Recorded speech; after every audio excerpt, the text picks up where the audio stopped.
is going on? Welcome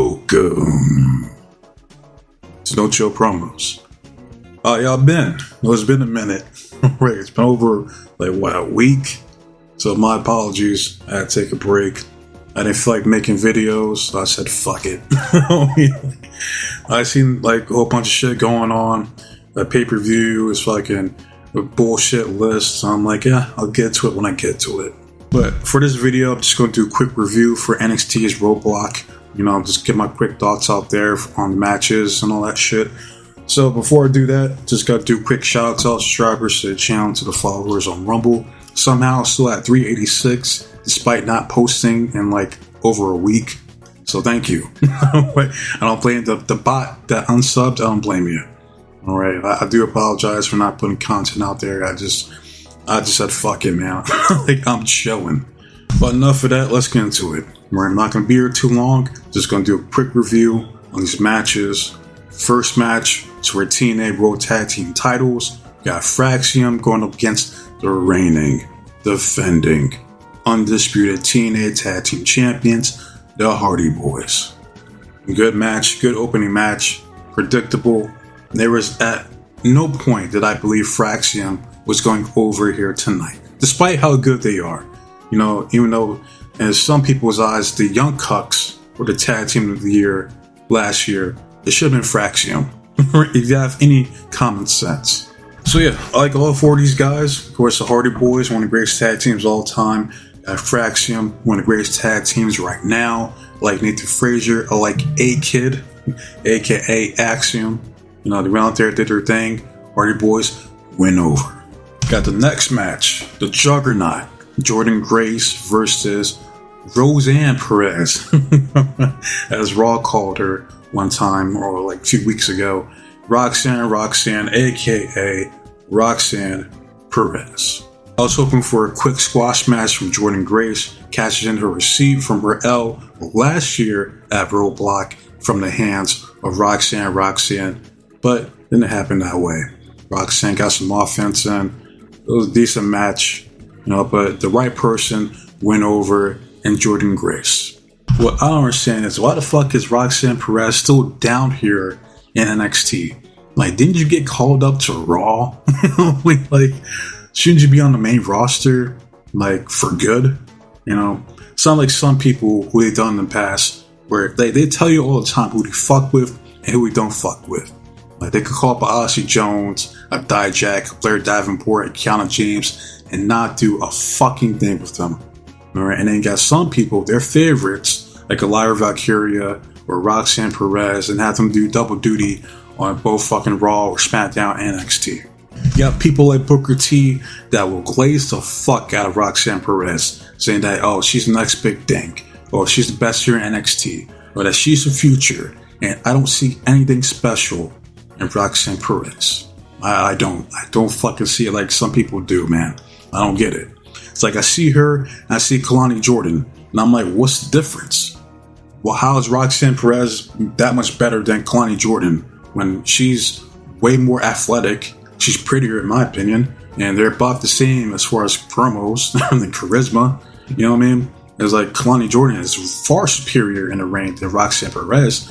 Her fucking moveset is fucking crazy. The shit she does. You know what I mean? And then they saddle her with the fucking Women's North American Championship, but Roxanne could be a two-time NXT Women's World Champion. I don't get it. Doesn't make sense to me, but I digress. Alright. Next match is for the NXT World Championship. And I thought I could have swore they said that this was a title versus title match. I could have swore someone said that shit, but I guess not. Alright. We have the face of the franchise in TNA, the current reigning, defending, undisputed, X Division champion, Moose. He's going against the reigning, defending, undisputed, NXT World Champion, the ruler, Oba Femi. This was the match of the night for me. I talked about this shit last year during the NXT TNA collaboration. I wanted to see NXT versus TNA pay-per-view. Like, they could do a fucking War Games this year. NXT versus TNA. Too fucking easy. Right? But probably not going to do that. So, but yeah, this match delivered. Both guys went out there, did their thing. You got one of your best in TNA, one of your best here in NXT going at it. Now, unfortunately, when I see Oba talking to The Undertaker, rest in peace. Like, his ass told him, you go out there and you defend your yard. It's like, you already knew Oba was going over. All right. As much as I wanted Moose to win, I did, just for shock value, to see the face of the franchise become the face of two franchises. All right. I thought, like, the system going to come out and help him somehow. We didn't get none of that. like fucking Oba just flat out beat him. Straight up and down. Beat his ass. Oba retains the NXT World Championship. All right. Now, my only criticism is why the fuck was this not the main event? Because this is twice now I've seen Oba Femi. Like, the first time was that triple threat. Him, Grayson Waller, and Austin Theory. And I was questioning, why the fuck is that not the main event? And here, you got him versus Moose. All right. One of TNA's best, your current X Division champion. And not gonna main event here at RoadBlock? Why? You know what I mean? He's supposed to be the NXT World Champion. That's supposed to be the most prestigious title here in NXT. All right, but they're sending the signal that they care more about the NXT Women's World Championship at this point. Well, I'll get to that here later on. Right. Next match, got the young OG Javon Evans going against Mr. It's Not Confidence. It's all ego. Ethan Page and Street Fight. I enjoyed the match. Javon, one of the best athletes, pound for pound here in WWE. The shit he can do is incredible. He goes over as he should have, and hopefully this marks the end of their feud. Right? You have Javon going after probably like the North American Championship or some shit. And you have fucking Ethan Page probably feud with Mr. Ricky Saints, the Pebble, Ricky Maivia, as I like to call him. And now we move on to the main event. Winner takes all match. Got the NXT Women's World Championship and NXT Women's North American Championship on the line. Got the challenger, the reigning, defending, undisputed Women's North American Champion, the Chilean dime piece, the Benito Applebombs that you got put me on, the sexy goat demon herself, Stephanie Fakir. That's how you say it. I probably fuck it up every time. And the reigning, defending, undisputed NXT Women's World Champion, the beautiful madness, Julia. All right, and I said this on a community post. I forgot when, but I said Julia is not going to be champion for long.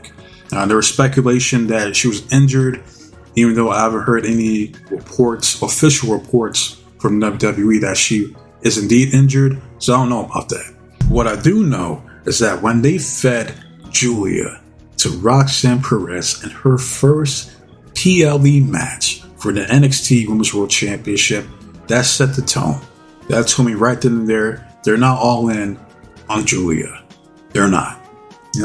They reluctantly, had the rematch. Oh, now she goes over. I mean, like, well, who gives a fuck now? All right, you already set the tone that, hey, you're good, but welcome to the big leagues, kid. You got to do the job, the J.O.B. to Roxanne Perez of all people. As if Roxanne is her superior. You know what I mean? Get the fuck out of here. Garbage.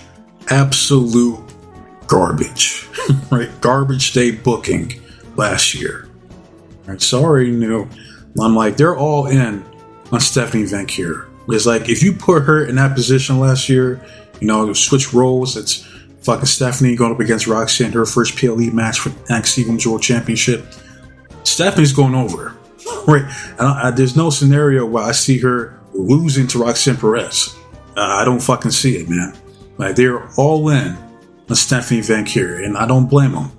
The only weakness is her promos, but hopefully she'll get better. And if she does, then yeah, she's a full package. Sexy as fuck, can pretty much outwork most of the women in that ring, down to NXT and in the main roster. All right, has a presence about her. Like, yeah, I get it. I like Stephanie Van Kier. I just feel bad for Julia because she's the reason I even got back into watching Joshi wrestling. Like, I didn't really give a shit about it. Like, I've seen matches here and there, but like, I never followed it extensively up until like a couple years ago. One of the homies recommended me a match. I think it was against, I said this before, it was her against, it might have been Suzu Suzuki. Someone like that. I don't fucking remember. I just remember that I watched the match and I was blown away. And I'm like, yo, these women are fucking ill. I mean, like, who are these people? I mean, like I've been deprived of good wrestling like all this time. And I instantaneously became a fan of Julia. Like, again, if you don't understand why I like Julia so much, just go watch her at Stardom and you understand how awesome she was like back then. You know what I mean? And they call her over, completely water her down. Like, her fucking theme song is garbage. Like, that's just like some WWF Attitude Warzone fucking creative wrestler, Jobber A, Jobber B theme song right there. Like, garbage, man. It's like one of the key components for a wrestler getting over is their fucking entrance, their theme song. Just take a case in point, Cody Rhodes. You think Cody would be as over with some of the audience as he is if it wasn't for that fucking theme song? No. I don't care what anybody says. No. You give Cody Rhodes fucking Julia's theme song, let's see how over he'll be. So yeah, I do feel bad for Julia. The match was decent. Stephanie went over. I predicted it. I didn't get to do my predictions here on the channel, but I had Stephanie going over. She did. And it's like, well, it is what it is. You got 2-belt Stephanie here in NXT. Where do you go with Julia? I don't know.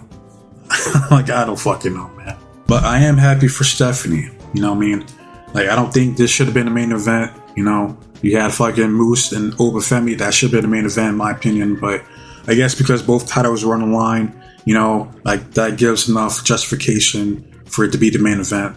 I don't know. It just, to me, it signals that they care more about the NXT Women's World Championship than the men's. And that's a problem. I don't like that one bit. But that's pretty much it for Roadblock and my thoughts on it. So I want to hear from you guys. How do you guys feel about NXT's Roadblock last week? What was your favorite match? Like, your favorite moment? All that good shit. Like if you like, hate if you hate. It's all the same to me. I just want to see the engagement and feedback from you guys. As far as the next video, I'm going to knock out the TNA Sacrifice review. The same format. I'm not going to really break down the matches. Right? Just get my quick thoughts out there because I got a bunch of shit I got to do this week. Playing catch up. Some other videos I want to do. And I might cover some new shit this week as well. So I want to get you guys' feedback on that. But yeah. Wasting enough of your guys' time. So that said, be safe, be blessed, take care of yourself, protect your yours, your loved ones, stay warm, stay dry, stay frosty. Got fucking tornadoes going on out here. Got fucking sound canyons going on in Serbia. Crazy ass shit going on. That's why I always say in the beginning of my videos, what's going on? Because there's always some crazy shit going on out there. But most importantly, trust in God. I'm out of here. I'll be back here in a little bit. I'm working on a TNA Sacrifice video next. But until then, adios.